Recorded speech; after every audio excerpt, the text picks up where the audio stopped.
দেখে মনে হতে পারে একজন স্বাস্থ্য সচেতন ব্যক্তি ভরপুর জিম করছেন মনের আনন্দে। স্কোয়াট পুশ আপ করছেন, আবার ডাম্বেলও ব্যবহার করছেন। কখনো দেখা যাচ্ছে ট্রেডমিলে বা স্টেপারে, তাকে ঘিরে দেখা যাচ্ছে অনেক লোকজনও। কখনো তিনি আবার নাচছেন গানের তালে। মূলত এই ব্যক্তি একজন চোর, জিমে চুরি করতে এসে ধরা পড়ে ফেঁসে গেছেন। সেই চোরকে জিমের লোকজন দিয়েছেন এই অভিনব শাস্তি।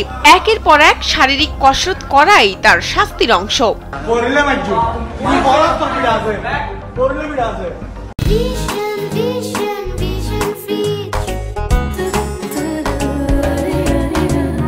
এমনই একটি ভিডিও ভাইরাল হয়েছে সোশ্যাল মিডিয়ায়। চট্টগ্রামের আগ্রাবাদ এলাকার পাওয়ার হিট জিম সেন্টারে চুরি করতে গিয়ে ধরা পড়েন এই চোর। এরপর তাকে পুলিশে না দিয়ে জিমের লোকজন এই অদ্ভুত শাস্তি দেন। শাস্তির সময় তাকে বলতে শোনা যায়, আমি চোর আর চুরি করব না।